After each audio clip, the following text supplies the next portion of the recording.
nervous, a tragedy, I'm a beautiful disaster, a reckoning. You wonder how I got this way.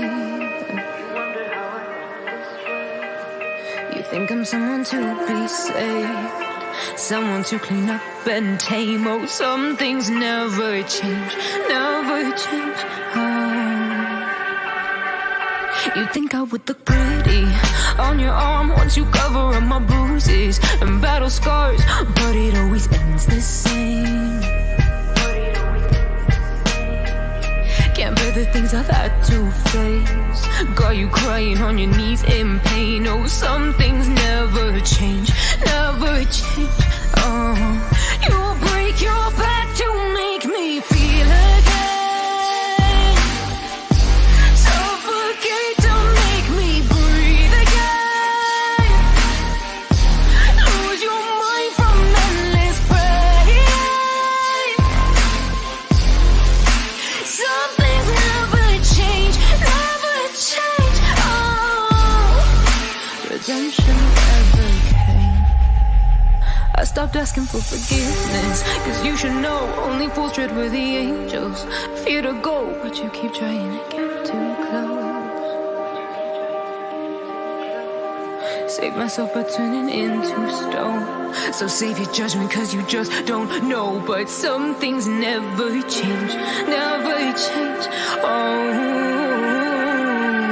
They say I should feel guilty and change my ways, leaving crumpled bodies in my wake. Swear I didn't mean to make them break, swear I didn't mean to make them break. But they're so delicate and so mundane, and they keep coming like a moth to a flame. Oh, some things never change, never change. You'll break your back to make me feel again, suffocate to make me breathe again, lose your mind from endless pain. Some things never change, never change. Redemption never came. You say I make you nervous, a tragedy, I'm a beautiful disaster, a reckoning. You wonder how I got this way. You think I'm someone to be saved, someone to clean up and tame. Oh, some things never change, never change. You think I would look pretty on your arm once you cover up my bruises and battle scars, but it always ends the same. Can't bear the things I've had to face, got you crying on your knees in pain. Oh, some things never change, never change. You'll break your back to make me feel again, suffocate to make me breathe again, lose your mind from endless pain. Some things never change, never change. Redemption never came. I stopped asking for forgiveness, cause you should know only fools tread with the angels. Fear to go, but you keep trying to get too close. Save myself by turning into stone. So save your judgment cause you just don't know. But some things never change, never change. They say I should feel guilty and change my ways, leaving crumpled bodies in my wake. Swear I didn't mean to make them break, swear I didn't mean to make them break. But they're so delicate and so mundane, and they keep coming like a moth to a flame. Oh, some things never change, never change. You'll break your back to make me feel again, suffocate to make me breathe again, lose your mind from endless pain. Some things never change, never change. Redemption never came. Rather large. Welcome back to Cossy's Arsenal podcast. My name is Cossy. Good morning, good afternoon, good evening, where you are in all parts of the world. We are going to be discussing lots of Arsenal stuff. Yet again, Arsenal leading that race for Bruno Guimarez. A couple of clubs have actually come in and they have joined the race, and we're going to be discussing that. Newcastle, Aston Villa, and a couple of other clubs. But of course, Arsenal really trying hard to sign Bruno Guimarez in January. We are partnering with a couple of agents. I mean, there are two agents. One, Kia Jarapchin is very known, but the other, the name is so hard. But we'll try to dive into that as well. We have Mikel Arteta nominated for manager of December. We have Gabriel Martinelli nominated for player of December with Martin Odegaard. And Alexander Lacazette has also been nominated for goal of December. The goal is scored against Southampton. That goal has been nominated for goal of December. So a lot of stuff to really get into today. Our game against Burnley has been postponed, and Pierre-Emerick Aubameyang has also, according to what I've heard and seen, he's contracted. He's infected with COVID-19. Is this the second time? I'm not really sure, but we are going to dive into all that. Do me a massive favor, lads. Do me a massive favor. Hit the like button. That is the best way you can ever support a content creator on YouTube, on Facebook, on TikTok. Whenever you watch your favorite content creator, make sure you hit the like button, and also make sure you subscribe or follow. I mean, on YouTube, it is all about subscribing. I'll be very soon. I'll be joining Facebook, and I'll be creating that page for it's going to be just shorts. It's not going to be live streaming, but it will be shorts. I'm going to be uploading on Facebook very regularly. And of course, we do have that second channel, 99 Sport. Thanks to everybody who subscribed to 99 Sport, because it's a channel that is really giving us a lot in terms of what we cannot have on Cossy's Arsenal podcast. We're only having 3 shows. There's lots of content to do, comparing players.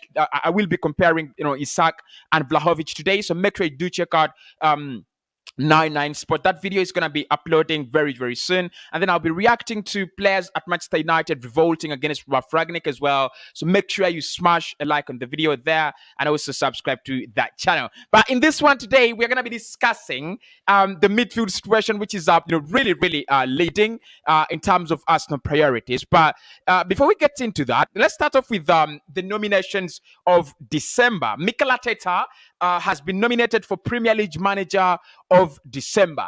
I mean, it was a beautiful month. It was a beautiful month. So the managers that have been nominated in there, you have Antonio Conte. He has been nominated. Spurs. You have Jurgen Klopp, Liverpool. You have Pep Guardiola, Manchester City, and you also have Mikel Arteta, Arsenal. Right.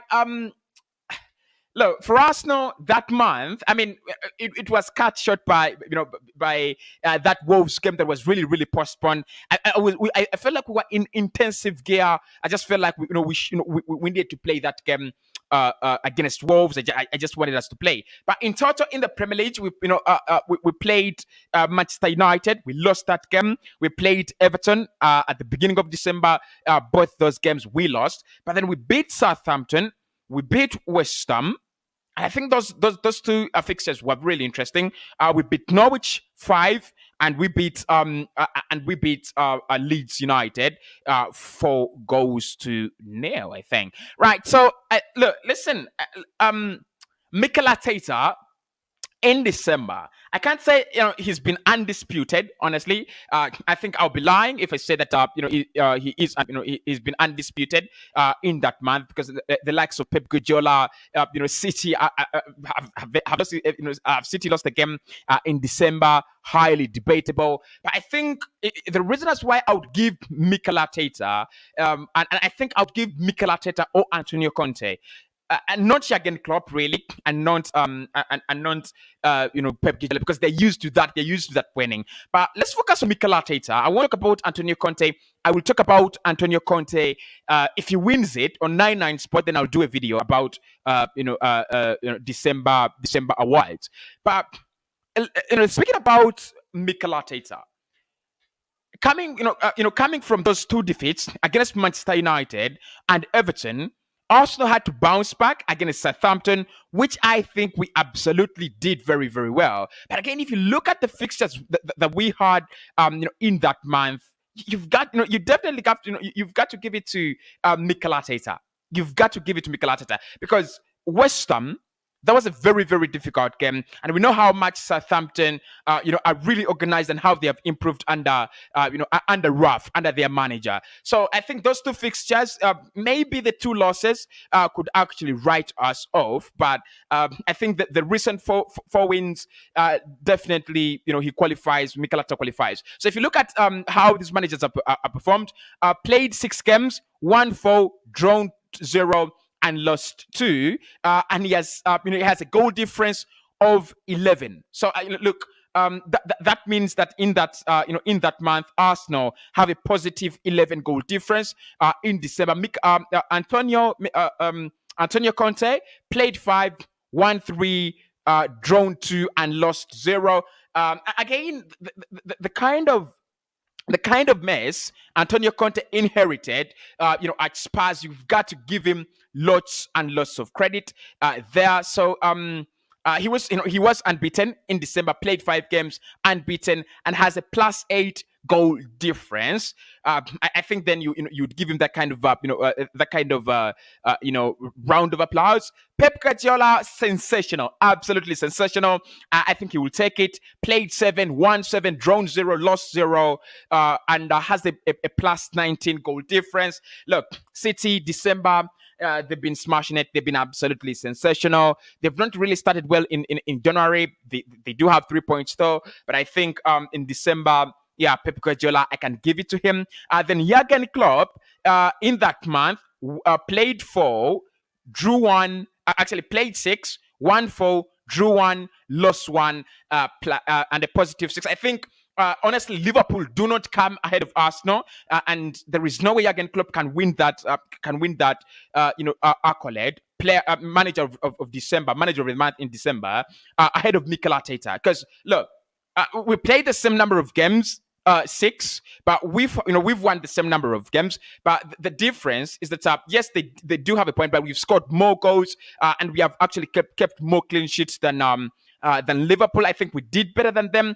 Spurs, yes, you might think about it, they're unbeaten, as well as Pep Guardiola. Maybe that's what Antonio Conte and Pep Guardiola will actually take onto the podium, that they're unbeaten in that month. But if you look at the fixtures Arsenal played in December, you've got to give Mikel Arteta lots of credit, because we played Manchester United, then we played Everton, then we played Southampton, and we played West Ham. Those 4 fixtures, it's easy to come out with no point or just 1 point out of the 6 those fixtures. But the fact that we came out of those 4, we came out with 6 points. Absolutely, very, very good. So that is Manager of the Month. Mikel Arteta has been nominated. Let me know in the comments below. Would you give Mikel Arteta Manager of the Month? Personally, I would. I mean, he has really done a very, very great job, with Arsenal, and I would give it to him because of the consistency at which this team is actually performing. It was consistency in that December that actually really impressed me more than any other manager. Klopp, Liverpool are meant to do that. Pep Guardiola, City are meant to do that. But when it comes to Manchester, when it comes to Arsenal, no one expected to do that, and we really, really did very well in. So look, I think I would give it to Mikel or Antonio Conte, really. I think, honestly, if I'm thinking about it objectively, then Pep Guardiola should win it, because 0 losses, 0 draws, 100% winning record, then he has to take it. Now, Player of December, this is what is very, very interesting, because we have 2 players nominated in Player of December. We have a manager there, and we have 2 players nominated for that accolade, Best Player of December in the Premier League. We have, on the list, we have Martin Odegaard, who really, really did very, very well.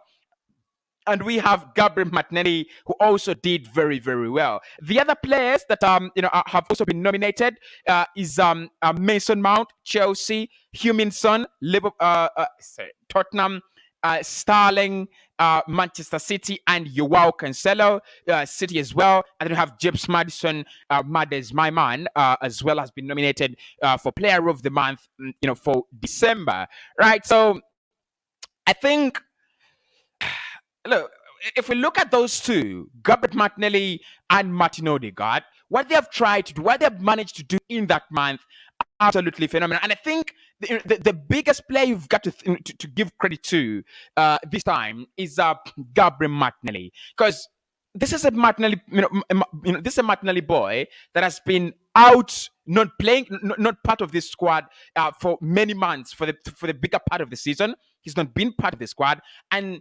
it is like grabbing that opportunity with both hands. Absolutely sensational. Absolutely sensational. He's really done very well. But also Odegaard, I think, he's done very well in terms of assisting, in terms of controlling the game, and in terms of scoring goals. In that December month, he's been very very key. Scored against Manchester United. He scored against Everton as well, and he created a couple of assists in that month. Martinelli, of course, we know what he's done in December. He's been phenomenal.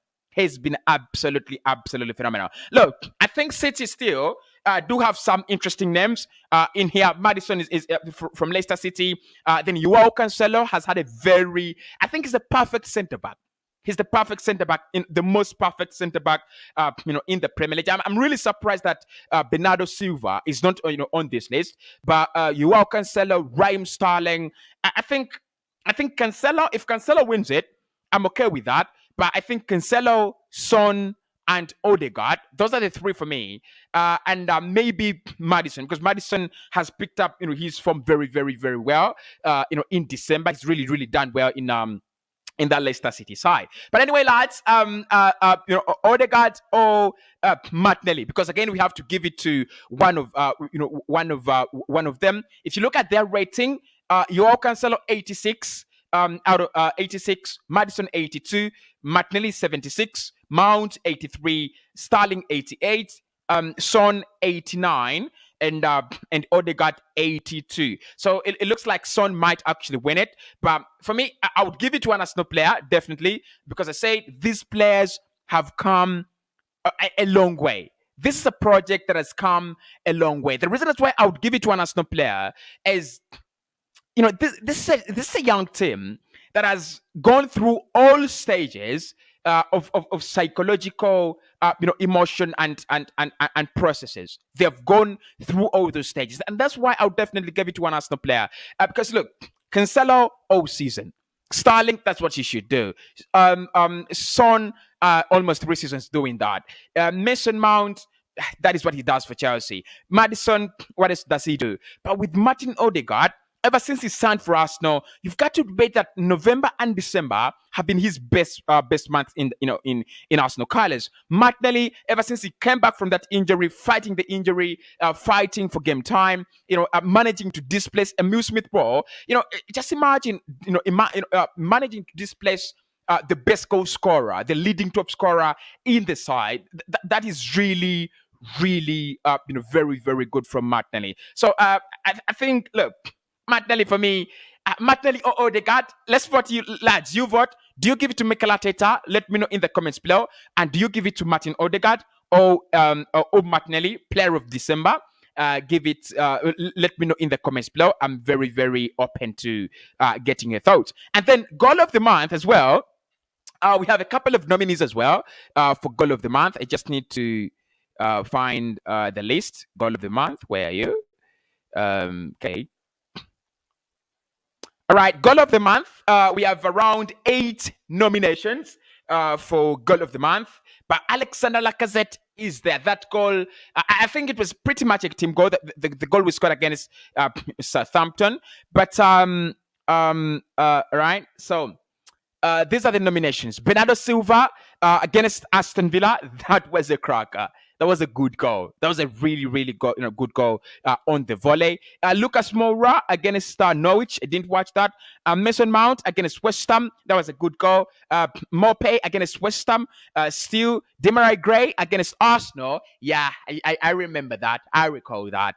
Game winner. I mean, we didn't get a point because, courtesy of that goal. And I think it was it was a brilliant goal, wasn't it? It was a brilliant goal. Like I said, against Southampton, brilliant team goal.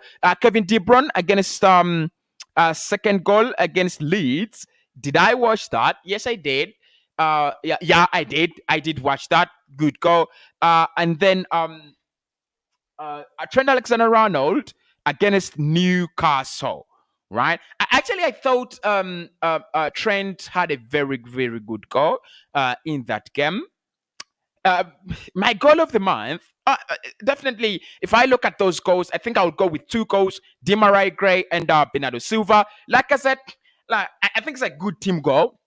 If you're going to go with very very good team goals and not solo efforts, then Lacazette goes in, because I think the way we just distributed that ball from back to front, and the finish is classy. The finish is absolutely classy. So would you give Lacazette that Southampton? I don't know whether many of you watched it, but I did. It was a beautiful goal. So would you give it to? Would you give that award to to Alexander Lacazette, goal of the month for December? Let me know right about now. Right. So let's then dive into the news around around the club, especially in transfers, because I would love to balance everything. But before we get there, make sure you're hitting the like button. Let's get this live stream to 100 likes. Thanks everybody for doing that.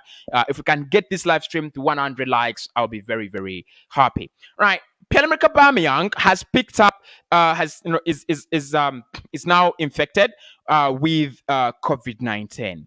Right? Yeah, is he's COVID infected with COVID-19, and this is confirmed. Arsenal forward Pierre-Emerick Aubameyang has tested positive upon his arrival in Cameroon for the African Cup of Nations. Not the best of news for Pierre-Emerick Aubameyang, and not the best of news for Gabon as well. I think he's their star man. He's their man. They just named him. He's their captain. How many players do they have as Gabon? I think one or two. Aubameyang is their star. Aubameyang is everything for them. It's not going to be getting. It is not going to get involved in the earlier stages of AFCON. I think it's a big blow to Gabon, but also a big blow to Pierre-Emerick Aubameyang, because at this point in time, he just needs that. Those heroic moments, and I think he would get them with Gabon. Even if he scored 2 goals in AFCON for Gabon, it would be just enough, because he just needs that kind of little panel beating for him to get back on the right path. That is what he needs, so that when he makes a move, he makes a switch either in January or in the summer, then he's not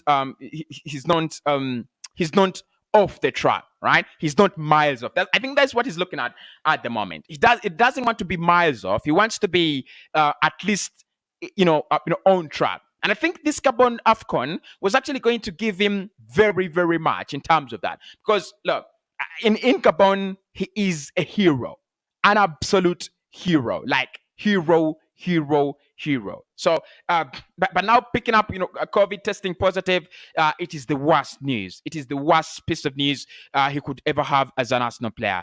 Sorry, Pierre-Emerick Aubameyang, ex-Arsenal captain, and of course he's our player. So we've got to say, get well soon, bro. Get well soon, captain, or once captain, always captain. I won't try to dive into ESPN's comments, because they were saying that I think it was James Ole who was saying that Arteta was really frustrated with the man himself, with the man himself, Pierre-Emerick Aubameyang, and things like that. But of course, we've had much of that nonsense. Let's dive into Bruno Guimarez. A like for that. Smash a like for that. Let's dive into Bruno Guimarez then, lads, because Arsenal, Newcastle, Aston Villa, and Everton are in the race to sign, Lyon midfielder Bruno Guimarez. Football on London understands that the deal involving Bruno Guimarez and the Premier League side is likely to see Kia Jorapchin involved as an intermediary, according to Chris Whitley. Right. Interesting. Very, very interesting. But before we get into that, there is another, intermediary still according to Chris Whitley, and he says this is the name. He's called Giuliano Bartolucci. That's the name. Giuliano Bartolucci is one of the most influential Brazilian agents, works closely alongside Kia Joorabchian, and he would also help Bruno Guimarez to England. Lyon are set to demand around £38 million, which is 45 million euros for their midfielder. However, a summer exit at this stage is still more likely. So, right now, what is happening, with Bruno Guimarez, we've got company. We've got company, and this is what I say that with players like Bruno Guimarez, you don't want to take a lot of time. It was available in the summer. If Arsenal had done that, that deal in the summer, it would be very, very, it would have been very, very good. It would have been very, very good. But at this point in time, at this moment, it looks like we've got company. Yeah, we've got company, and it is Everton, Aston Villa, and Newcastle. All of them now interested in the player, and I think with £38 million being the price tag, any club can pay that. I don't know. I don't know if I'm right or wrong, but I just feel like any club can actually pay that. Any club can pay for that. Everton, £45 million. 45 million euros. They can pay that. Arsenal can pay that. 45 million euros. Newcastle, we know they've got the money, they can pay that as well. I think it's going to depend on how attractive you are. But at the moment, the good thing is that Arsenal are leading that race, and we are working closely with those two agents, Kia Joorabchian and Giuliano Bartolucci. I mean, the name is so hard. Why would someone have such a very, very difficult name? So we are working with those two agents, Bartolucci and Kia Joorabchian, to see that we get in Bruno Guimarez in January. It's a smart move for Arsenal to do. Definitely in the summer, it's going to be lots of competition. It's going to be lots of competition because, look, in January, already have Everton tagging along, already have Aston Villa tagging along. I think what Steven Gerrard is trying to do at Everton is impressive. At Aston Villa is really impressive. He's trying to bring in that kind of quality that is extra. That kind of really extra quality. But I think, listen, Bruno Guimarez, among all the clubs that are interested, I'm very confident it is Arsenal. Like I said about Dennis Zakaria yesterday, in the evening, I do not see Arsenal being rejected by Bruno Guimarez. Again, at least not for Everton, not for Aston Villa, and not for Newcastle. Newcastle have the money, and maybe they're a threat. Because with Brazilian players and South American players, with all due respect, we know that they're driven by their agents. That is one. And also, their motive, their biggest motive is to make money. That is their moment. That is their motive. They really come down from South America through a lot of struggle, and of course we have so many case examples, especially if you look at the likes of Alexis Sanchez. They come from a lot of struggle, and when they make it on Europe, then they have to take the best opportunities. You don't blame them for that. You really don't blame them. It's very few cases where you have seen a player from South America very, very loyal. I mean, staying at a club because of loyalty. It's the money first, right? It's definitely the money. And I think at this point in time, Arsenal are really safe. We're not going to sign in many players in January or even in the summer. That means we are able to offer what he wants. We are able to offer that kind of wage that the player will want, and maybe the agent will be asking for. Newcastle, why I'm scared of them in this deal is that they can just make the player's price go up, and they can just lure him into signing for them because of money. Because they can offer him, bigger wages, bigger salary, unless they get relegated. Because if they get relegated, which I don't think they are, I just have that feeling that they will not get relegated. I don't know if I'm right or wrong, but I just feel like they will not get relegated. I just feel like Newcastle will stay up. I do trust Eddie Howe. I think that's the reason. I really trust Eddie Howe. I trust him as a manager. I've seen him at Bournemouth. Yes, things really didn't go very well, with Bournemouth. But I've seen him there as a manager, and I'm like, yeah, he's a good manager. If he gets the players he wants, definitely they will stay up. But I think with Bruno Guimarez, Arsenal just need to be comfortable. One, we can offer him football in Europe. Lyon next season will not be able to do that. They might be, because they're not very far away from the top 4 and top 5. So they might actually give him Europa League or UEFA Conference League or UEFA Champions League. But I think for Champions League, I'm skeptical about Lyon qualifying. But Arsenal, we can offer him Europa League. We can also offer him Champions League. I think that's one thing that we will beat Aston Villa, Everton, and Newcastle with. Because Newcastle, there is no way, unless they win all their last games this season, which is practically impossible, they're not making it to Europe. Aston Villa, I think top 8. I think they will finish in the top 8. They can make it to 7th and go to the UEFA Conference League. But if you have Europa League, then someone with UEFA Conference League does not actually come in your way. So I think we are more attractive to Bruno. We would be very, very attractive with Bruno Guimarez. It will depend on how much we are offering to Lyon. Because again, Jean-Michel Aulas is another hypocrite. We know that. He's another big hypocrite. Another big hypocrite. If a club comes in with the money, I know Jean-Michel Aulas will be like, okay, Newcastle have more money.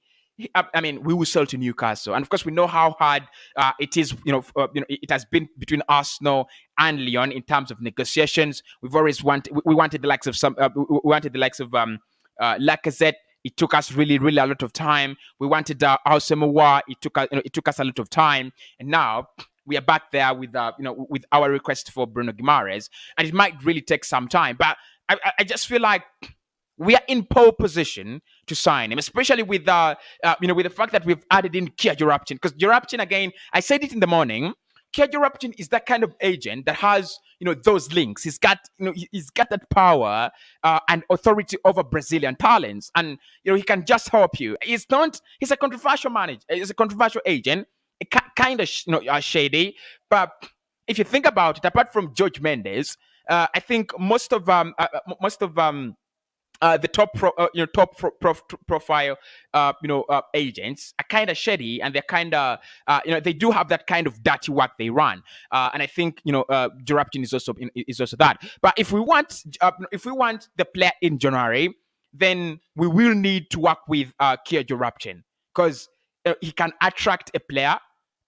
He's very, very attractive. He's worked with very many Brazilian players. He's worked with very many South American players, and that would be the only thing and reason I want to work with Kia Jorapchin. Ever since giving us Willian, David Luiz, Cedric Soares, has he given us a deal? Has he given us a good deal? I'm not sure if any of our Brazilian players is actually a client to Kia Jorapchin. But if not, then he's not really given us so much in terms of good quality. But maybe David Luiz, because in the last year, Luiz was actually a little bit better under Mikel Arteta. But right, it's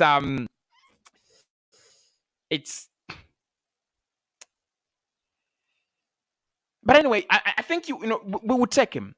We would definitely take him, right? We'll definitely take him. You take him in, work with him, get Bruno Guimarez, kick him out, right? Because if you've been following this channel, there was a time when I said that part of the problems, part of the transfer deadwood that we had was partly because of the likes of Kia Jorapchin. And actually, Arsene Wenger had refused to work with Kia Jorapchin. He wanted the likes of Kia Jorapchin very, very far away from Arsenal Football Club. He wanted them very, very far, very, very far away, very, very far away from. Very, very far away from the club. That was Arsene Wenger then. Right, so Bruno Guimarez, I think, look, the rest is on. We are leading that race. Can we get it done in January? Interesting stuff. Maybe yes, maybe no. Finally, Charles Watts has actually come out and said that he thinks Jack Wilshere will end up playing for Arsenal. Again, he said out of those two, Wilshere and Ramsey, I think it's more likely that Jack Wilshere ends up playing for Arsenal. Again, I think, look, Arsenal might not want to just admit this. Yes, Wilshere is doing his training badge, is coaching badges, and things like that. But the kind of support we've given him and the kind of position in which the club are, I think at some point in time, we might be tempted.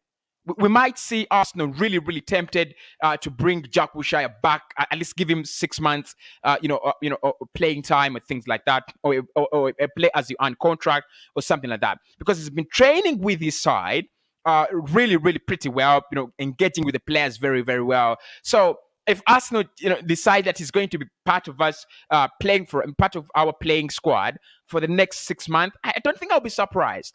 Yeah, I don't think I'm surprised. And now Charles Watts, because again, we know Charles Watts writes with goal.com, and he's one journalist that is really very, very close to Arsenal Football Club. He has sources very, very close to Arsenal Football Club. And now he's saying that Wilshere has more chances and is more likely to end up playing for Arsenal Football Club yet again. Let me know what you think about that. Should Jack Wilshere play for Arsenal again, or do you think he should stay away from Arsenal Football Club? Let me know if it would be a really wise signing for us to do that. Right, let's look at some of your say some of your comments and try to look at what you're saying. Julia says Masindugu Cossy, thank you so much. Peter says good evening Cossy. Anu says well done Cossy, thanks for the update all the time. William says Cossy, Cossy, thank you for your tireless work for our team. Surely you are a true gunner. Thank you so much, William. And then Daniel says, please, Cossy, this guy and Vlahovic or Isak, and let's top Chelsea and Liverpool. I think our January transfer. Look, I think to beat Chelsea and Liverpool, we might need around 4 players in January or 5. Because look, Chelsea, if you've seen them, I'm so sorry, if I didn't do that reaction on 99 Sport about their 2-0 victory against Tottenham Hotspur. But if you saw them, Saul Niguez at the level at which he was playing, that's not the Saul Niguez that was really struggling, right? That's not the Saul Niguez that was struggling. Then you saw Marcus Alonso. I mean, they want him out, don't they? They want him out. But you saw Marcus Alonso, man of the match yesterday, absolutely brilliant in that game. Then you look at the likes of Mason Mount, Lukaku is back, but they also have Timo Werner. They have the likes of Kai Havertz around. Ziyech playing very, very good yesterday, creating around 4 big chances in that game. Then Rudiger and Malang Sarr, they just have that kind of squad depth, right? And it's not only squad depth, but they also have got lots of quality in their squad. So to beat Chelsea and Liverpool, it will take Arsenal to have around, I think, you sign Vlahovic, you also sign Isak, you sign Bruno, but also sign Gigino Wijnaldum. So that, you really keep your team really, in that competitive shape. But I think it would be overstretching the team. Try to beat Chelsea and Liverpool. Try to beat them so that you beat your opponents. I think our target is to beat Chelsea so that we can eventually end up beating Tottenham and Manchester United. But I think next season our target should be beating Chelsea, trying to fight for the top 3. Right? This season top 4 is okay, but I totally hear you. Isak and Guimarez, that is the perfect January transfer window. Look, I'll take Isak, I'll take Vlahovic, I'll definitely maybe take, look, if it's Schick or nothing, I'll take Schick, right? 25 years of age. I do not know when it's going to become world class. My favorite content creator on YouTube, James Halcott, feels like Patrick Schick is on the road to becoming world class because he says one signing Arsenal should do in January, and he says it is definitely Patrick Schick because he can be Schick for us, and it's going to become world class. I think the reasoning behind him is we might not be at that level where you attract Erling Haaland, but we are at that level where you attract players that aspire to become Erling Haaland, players that aspire to go to that level. And I think I totally listen to him on that. So Schick, Isak, Vlahovic, and then Guimarães or Renato or Wijnaldum. I think it would be perfect. We have the options. Even Arthur Melo. I've spoken highly of Arthur Melo. I'm not changing my mind on Arthur Melo. Arsenal should and definitely can get Arthur Melo, and it would be a very, very good signing for us. Definitely. Okay. More to discuss. Samuel says, I love your show. Thank you so much, Samuel. Daniel says, please, Cossy, sign this guy and Vlahovic, and then we can beat Liverpool and Chelsea. Anu says, for me, I will give Arteta for December. Yeah, I mean, again, Mikel Arteta, December, he's done a lot. He's done so well, right? As a massive Mikel Arteta critic, I give it to him. Look, this is one of those periods where you lose a debate and then you're happy, because I'm always happy when I lose a debate around Arsenal and we're doing better and we're doing well. That is what I mean. We are doing so well. Even if I lose the debate, I'm okay with that. I'm definitely okay with that. Definitely. Yeah, I'm absolutely okay with that. Let me lose the debate, but deep down, I know my team is really, really doing well. Duncan says, Cossy, which names do you use on TikTok? Wow, that's very, very interesting. I do use Cossy as well. Cossy. You'll find me on TikTok. I'm there as well. Mohammed says, Cossy, in your last show, I had Fiorentina have signed another striker. For me, it's Dusan Vlahovic replacement. Interested by Arsenal. Yeah, Mohammed, you're absolutely right. You're absolutely right. Look, you got me. I wanted to do that, that expansive talk in the next show. But let's talk about Vlahovic. Why not? We have already you've sparked it. Look, Fiorentina have signed a second striker. Oh, okay. To be accurate, they have signed a second striker in a period of less than 15 days. They brought in Jonathan Ikone from Lille. I talked about that. And Di Marzio and Romano were very, very fast to say, listen, this transfer is not anywhere close to being Vlahovic replacement. And we said, fine, okay. But now they have also signed in Piatek, right? They have signed in Piatek, and that is something that it bothers me. It really bothers me. How do they sign in two strikers in a space of 15 days? Are they preparing for something? They are definitely. Yeah, they are definitely signing. And Di Marzio, the good thing, has actually come out and said, of course, Di Marzio, they're confirming that the signature of Piatek does not mean anything for Vlahovic's future. But he also says that at the moment, there have been only talks between Arsenal and Fiorentina. Arsenal are the only Premier League club that have approached Fiorentina. There is no other club, right? Interesting, very, very interesting. So, of course, the other club that is interested is Barcelona. At the moment, they can't afford to pay, because they can't afford to spend 110 million euros. They have already spent 55 on Ferran Torres. It is not upfront. The figure is not upfront.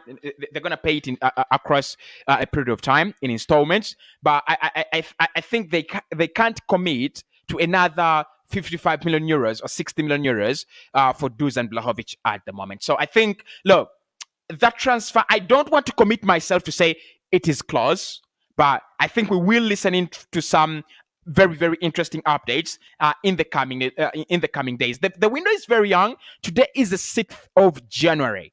So it is young. We still have 24 days to go. I think by 15th, we will know who truly is going to take Dusan Vlahovic, right? Because if by the moment Fiorentina get in that lad, it has changed the dimension. Romano did confirm that there is no problem with agreement between Arsenal and Vlahovic. And Fiorentina. So Arsenal only have to appeal to the player, right? So that's it. As simple as that. But I'll be keeping you posted. I'll really be keeping you posted. Thank you so much for asking. There, Roger says, Cossy, Arsenal. Why always Arsenal ask for for every player, but they do not buy. But I think we bought some players, really. Yeah, we bought some players, really. Mohammed says, okay, I've seen that. Enoch says, I will say Martinelli is really improving and deserves the credit. He really does. Yeah, he really does. I think honestly, if you're giving Gabriel Martinelli Player of December, uh, he might not win it, and if he doesn't win it, I won't be surprised because all the players on this list really deserve it. Let me look at them again. Right, they really deserve it.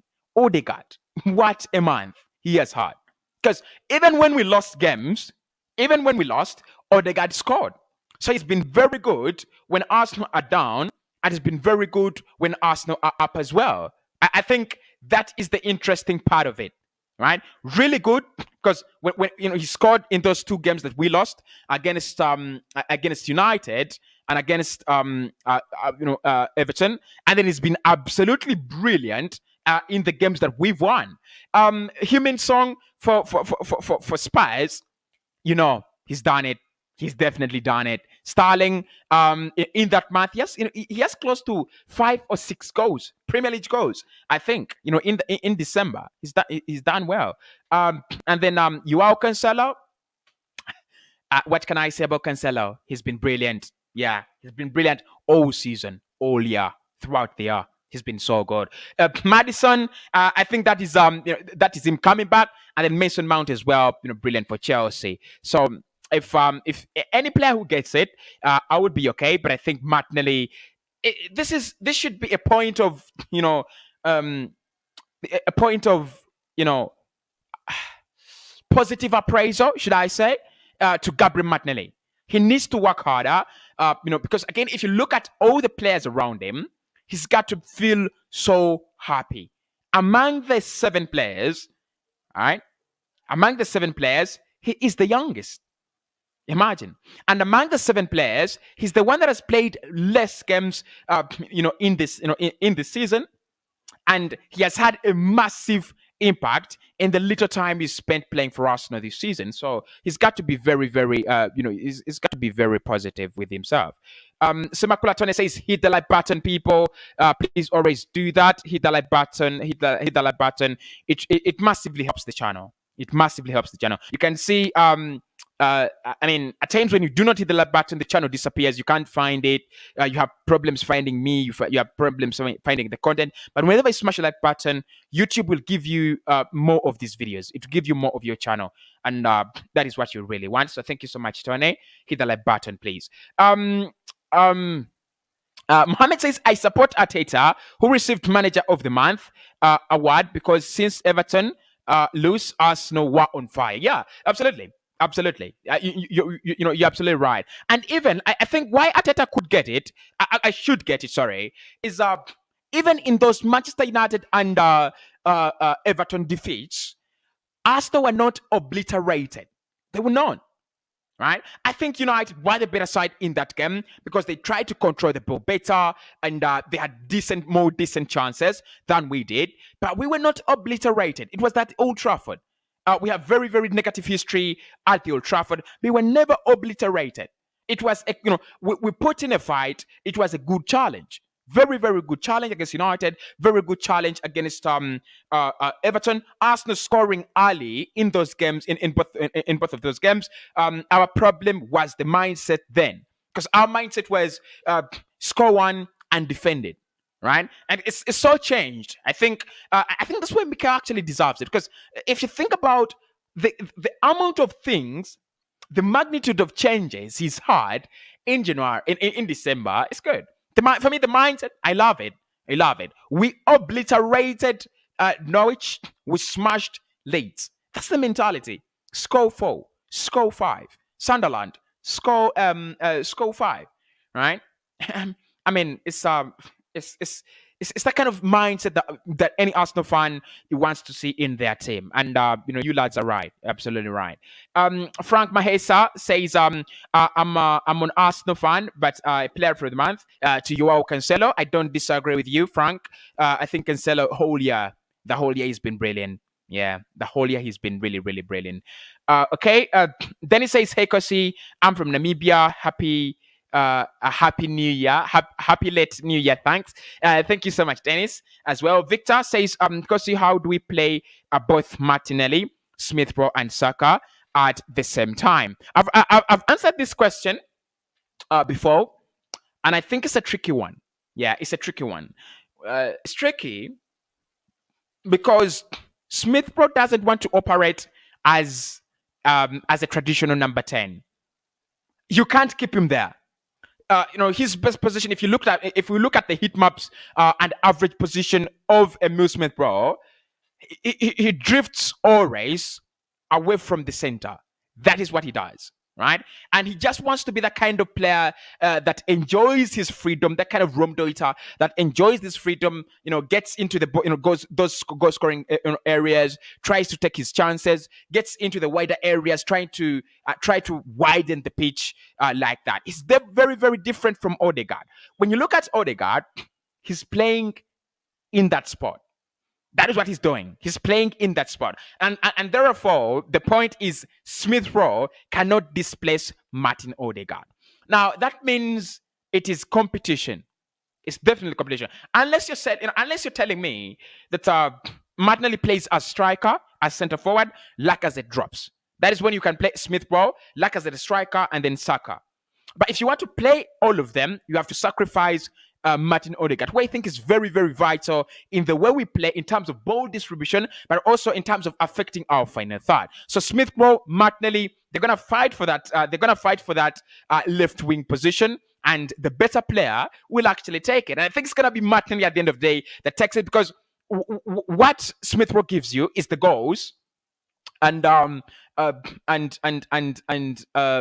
gives you the goals as well. The creativity that Smith Pro provides, I think Martinelli can also provide that creativity. And to be better, Martinelli can give you that creativity, providing for other players, but then he can also give you that creativity, providing for himself as well, creating chances for himself, running at defenders, disturbing defenders. You saw him. There's no player this season that has, even if it's Mo Salah, that has disturbed Joao Cancelo like Martinelli did. So I think it's either Martinelli or Smith Rowe. It's not both of them. Yeah, it's really not both of them. But I think it's not a point to worry about, because when you have three players doing well and the team is really, really doing well, I doubt Smith Rowe is going to ask for.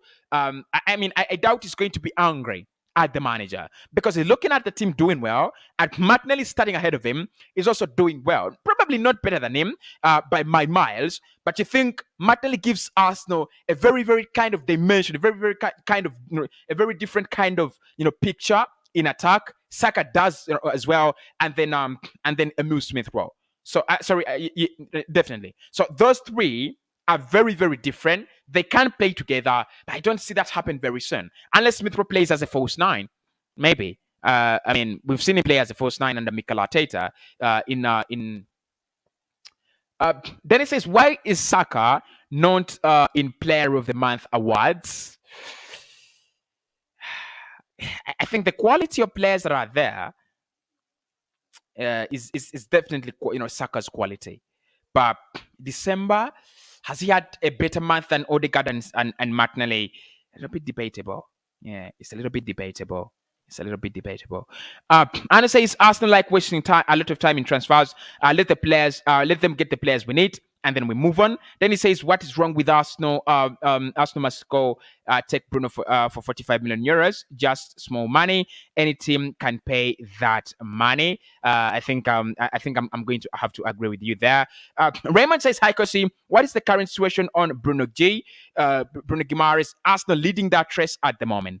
But we have a couple of other clubs that have also joined the race as well. Marka Chris says, I want Bruno Guimarez, in lad. Roger says, thanks, Cossy. Sunday says, bring in Bruno for my diehard club. Jeremy TV says, any player who rejects Arsenal transfer right now is going to regret, definitely. Anu says, Cossy Kulusevski deal is gone, or what? It's kind of silent. Yeah, it's kind of silent.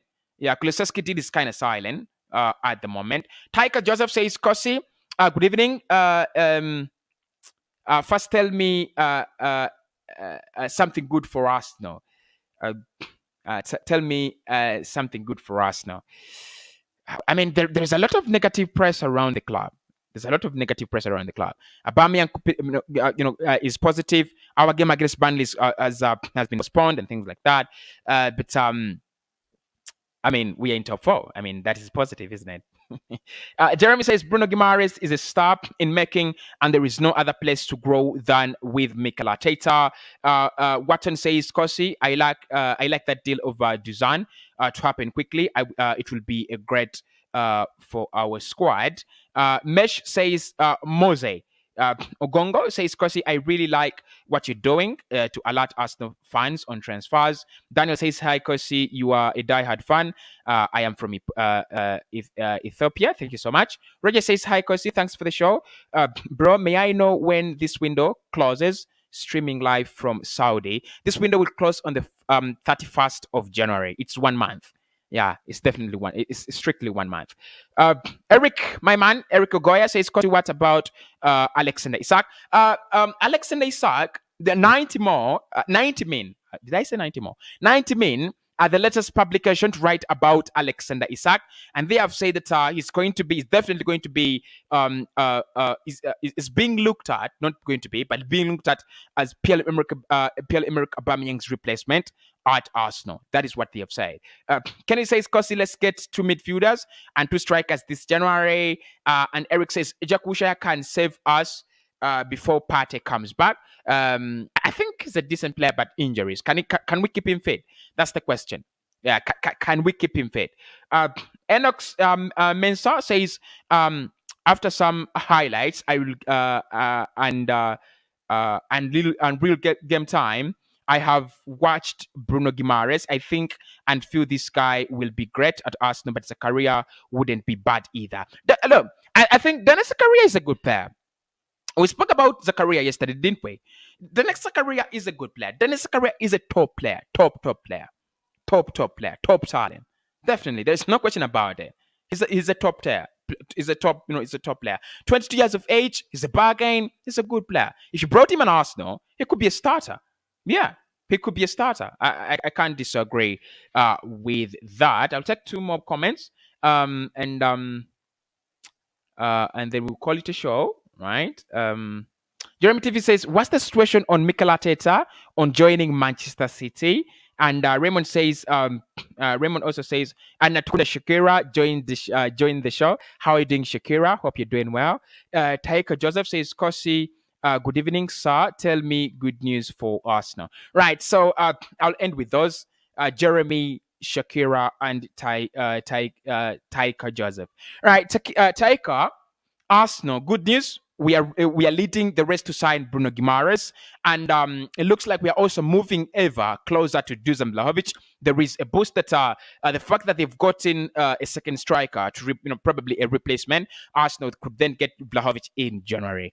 That is the positive I can provide you with. And then Jeremy TV, what is the situation around Mikel Arteta? City are only monitoring Mikel Arteta. Right, they're only monitoring Arteta. They have not made a bid. They have not tried to sign him. They're only monitoring. Like they are looking at him. They're looking at Mikel Arteta and Patrick Vieira. That is according to the Athletic. They're looking at Patrick Vieira and Mikel Arteta. But it's nothing scary, right? It's definitely nothing scary. It's definitely nothing scary. Innocent says, thanks, Cossy. Some update on Renato. At the moment, Renato is quiet because Arsenal are more interested in Bruno Guimarez. Yasin says, hi, Cossy. Thanks for the show. What is the punishment given to Arsenal by FA and how far? So the punishment is we will pay £20,000. That is the fine. We've been fined £20,000, and I'll speak that in the next video because we need to speak about the FA. They are a disgrace. First, they charge us, and now they have fined us £20,000, and the referee gets to work. And then Jeremy TV says, thanks for that. Thanks everybody for smashing that like button and always tuning in. It's really, really massively appreciated. These guys are saying something.